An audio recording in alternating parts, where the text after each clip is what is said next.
Bonjour, je m'appelle Françoise Matt, je suis présidente de Boston Accueil et je suis d'origine grenobloise, ayant ensuite habité Aix-en-Provence pendant une quinzaine d'années. Je suis à Boston depuis 18 ans. Alors, je suis Cécile Penaud-Dietrich, je suis originaire de Paris, j'habite Boston depuis 9 ans maintenant et je suis vice-présidente de Boston Accueil depuis 5 ans. La première fois que je suis arrivée à Boston en 1992, j'ai suivi mon mari et donc j'ai laissé mon travail en France et je suis venue avec 2 enfants en bas âge. Nous sommes venus à Boston pour 3 ans et c'est vrai que l'adaptation pour moi n'a pas été facile. Il était difficile de rencontrer des gens et de faire des activités, donc je me suis retrouvée un peu esseulée la première fois. Ensuite, nous sommes rentrés en France pour 3 ans et nous sommes revenus en 1998, là pour une plus longue durée.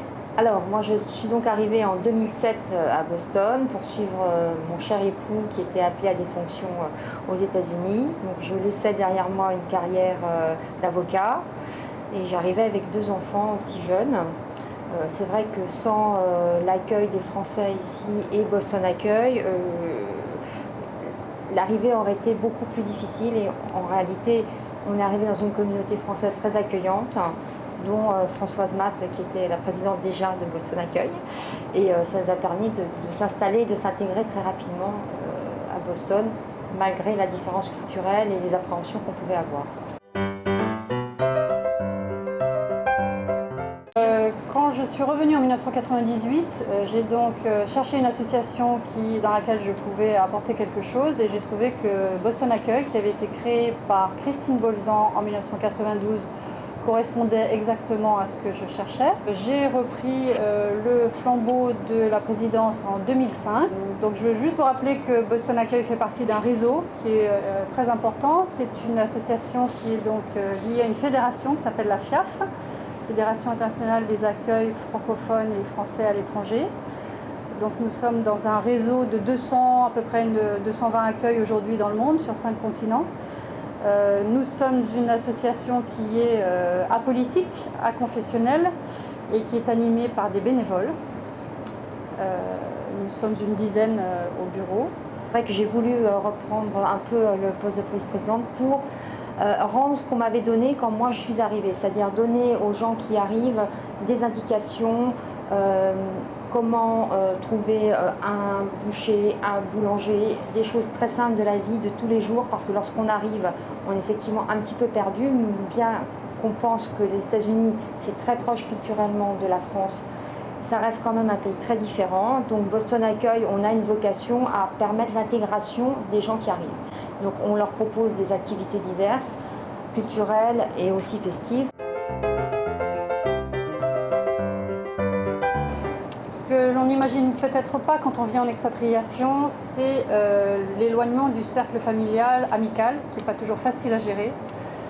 Ensuite, il y a l'apprentissage des codes de la culture locale, qui ne sont pas non plus innés. On pense que les États-Unis, comme disait Cécile, c'est pareil que la France. Eh bien non. Mais par contre, bien sûr, il y a une richesse à apprendre la différence d'une autre culture. Il y a tous les gens qu'on rencontre, il y a de très belles rencontres qui se font très vite, et ça, c'est vraiment une richesse de vivre à l'étranger.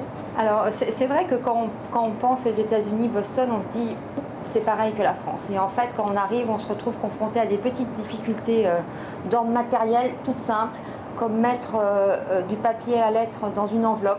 Les formats de papier à lettres et d'enveloppe ne sont pas les mêmes. Donc vous arrivez avec vos enveloppes françaises, vous ne pouvez pas rentrer votre papier américain dedans ou inversement. Ou vous vous retrouvez à la pompe à essence la première fois et vous ne savez pas comment remplir votre réservoir d'essence. Lorsqu'on va chez le médecin, c'est un univers très différent de l'univers français. Vous rencontrez X personnes avant de voir le médecin, vous n'avez aucune idée de la personne à qui vous parlez, si c'est l'infirmière, l'assistante ou le médecin.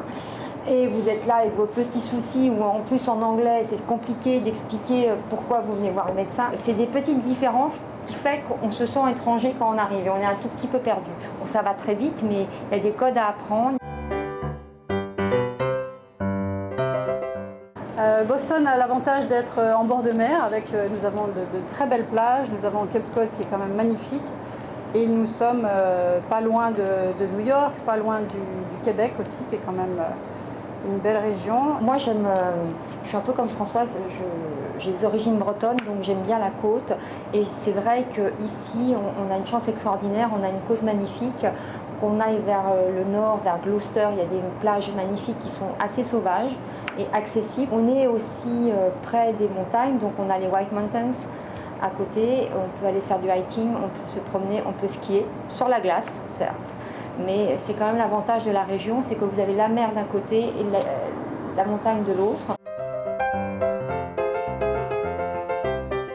Alors depuis 1 an et demi, nous avons monté un projet, Cécile et moi, French in the Kitchen. Nous sommes toutes les deux passionnées de cuisine.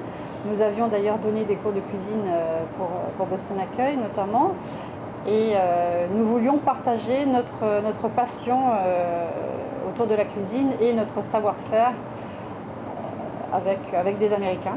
On a choisi de créer cette entreprise de cours de cuisine qui est essentiellement destinée aux Américains parce qu'on ne fait pas l'injure à toutes nos amies françaises qui savent toutes cuisiner. On veut leur apprendre aux Américains des plats français typiques, du bœuf bourguignon, ça a beaucoup de succès par exemple, des crêpes. Et on voulait aussi partager, bien sûr, notre passion de la cuisine française, mais aussi la passion de notre culture française. Notre but en fait c'est apprendre des plats simples, démystifier la cuisine française.